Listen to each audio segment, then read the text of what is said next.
आप देख सकते हैं कि छठ पर्व को लेकर घाट में साफ सफाई का काम चल रहा है। यहाँ पर जितनी भी गंदगी है उसे जेएनएससी वाले पूरी तरह से साफ कर रहे हैं ताकि छठ पूजा में किसी तरह की असुविधा नहीं हो, क्योंकि इस पर्व में काफी कुछ नियम होता है, बहुत ही मान्यता वाला पर्व है।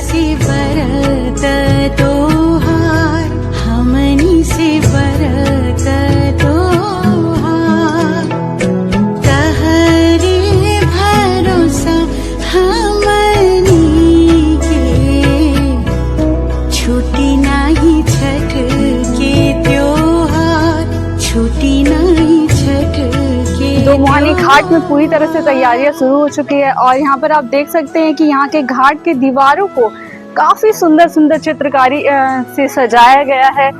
जैसा कि आप सब जानते हैं कि छठ में सूर्य भगवान की पूजा होती है और साथ ही यहाँ पर आप देख सकते हैं कि महिलाओं से रिलेटेड महिलाओं से के ऊपर ही यहाँ पर चित्रकारी की गई है, जो कि पूरी तरह से दर्शाता है कि छठ पर्व में किस तरह से पूजा पाठ होता है, किस तरह से सूर्य भगवान की पूजा की जाती है। साथ ही साथ आपको बता दें कि जमशेदपुर का एक प्रसिद्ध मंदिर सूर्य मंदिर, यहाँ भी छठ पूजा की जाती है और यही वो मतलब घाट है जहाँ पर कुछ दिन बाद पानी भर दिया जाएगा और यहाँ पर काफी महिलाएं आती है जो यहाँ पर छठ पूजा करती हैं।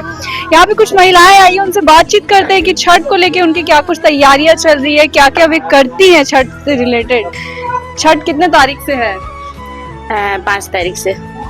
छठ में जो पूजा होती है वो कितने दिनों की पूजा होती है? 4 दिनों की। क्या क्या होता है उसमें, क्या क्या नियम होते हैं छठ? पहले नहा खा को लौकी भात हम लोग बनाते हैं और खाते हैं।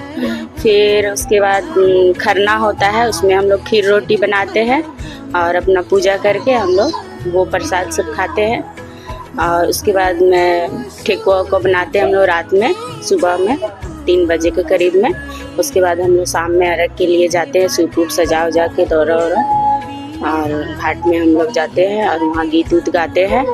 और उसके बाद सूर्य छठी माँ को याद करके हम लोग वहाँ अर्घ उरघ के लिए जाते हैं पानी में और अर्घ देते हैं। छठ पूजा जैसे कहा जाता है कि छठ पूजा में बहुत सारी मान्यताएं होती है, कई लोग कुछ कबूलती करते हैं जिसके लिए छठ मनाते हैं, तो मतलब क्या क्या मान्यताएं होती हैं छठ को लेकर? जैसे कि मतलब किसी को भी मतलब किसी का तबीयत खराब हुआ, मनौती है तो अपना मानते हैं, बोलते हैं, कहते हैं कि हमको मतलब सही ठीक हो जाएगी तो हम ऐसे करेंगे वैसे करेंगे, ये चीज़ चढ़ाएंगे, ये फल उल चढ़ाएंगे, चाहे सूप देंगे, ये सब कहा जाता है। तो सुबह आप लोग कितने बजे अर्घ के लिए जाती हैं? मतलब सुबह के जो सबसे प्रातः काल वाले जो दिन होता है, जिस दिन पूजा के लिए जाया जाता है, अंतिम जो दिन होता है छठ का, तो कितने बजे सुबह आप लोग? हम लोग जैसे कि कोसी उसी भी भरते हैं तो हम लोग को 2:30 बजे के करीब में हम लोग कोसी लेके जाते हैं। फिर उसके बाद हम लोग फिर कोसी रिटर्न आता है, तब हम लोग दौड़ा लेके पहुँच जाते हैं घाट पे। तो हम लोग दौड़ा लेके 4 बजे के करीब में जाते हैं और वहाँ जाके हम लोग पूजा पाठ करते हैं, गीत उत गाते हैं। फिर उसके बाद सूर्य देव को याद करके हम लोग वहाँ अर्घ उरघ देते हैं, पानी में घुस के पूजा उजा करते हैं। फिर हर हुमात करते हैं सबको। कि आपके घर में छठ को लेके क्या क्या तैयारियां चल रही हैं? छठ को लेकर के जैसे कि फल फ्रूट्स खरीदते हैं, सूप, दौरा, गेहूँ, ये सब जो इम्पोर्टेंट सामान होता है ये सब खरीदा जाता है। और उसके बाद तैयारी में यही होता है कि जैसे ठेकुआ बनाने का नियम होता है। क्या क्या ऐसी पूजा की विधियां होती है जो बहुत ही ज़्यादा इम्पोर्टेंट होती है?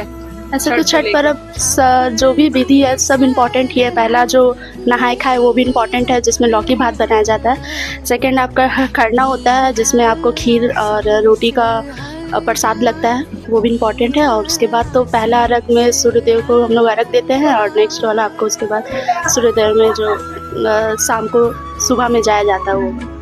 जैसा कि माना जाता है कि बिहारियों के लिए बहुत ही महत्वपूर्ण पर्व है, इसमें अगर ऐसे कुछ भी गलती हो जाती है तो जिसे बहुत ही ज्यादा ये माना जाता है। तो उससे लेकर उसके बारे में क्या? उसको लेकर यही है कि उसमें बच्चा जो छोटे छोटे घर में बच्चे होते हैं उनको हम लोग ध्यान देते हैं कि कुछ उसमें से जूठा न करे, ये इम्पोर्टेंट ज़्यादा होता है। खरना से पहले कहा जाता है कि वो गेहूं कुछ गेहूं को सुखाया जाता है, उसको धो करके सुखाया जाता है। उसके बाद जो अगल बगल की जो लेडीज है और घर के भी जो लेडीज होती है उनको हम लोग चुनते हैं, उसमें जो भी गंदगी होता है उसको निकाल के साफ करके उसको पीस करके उसका ठेकुआ बनाया जाता है।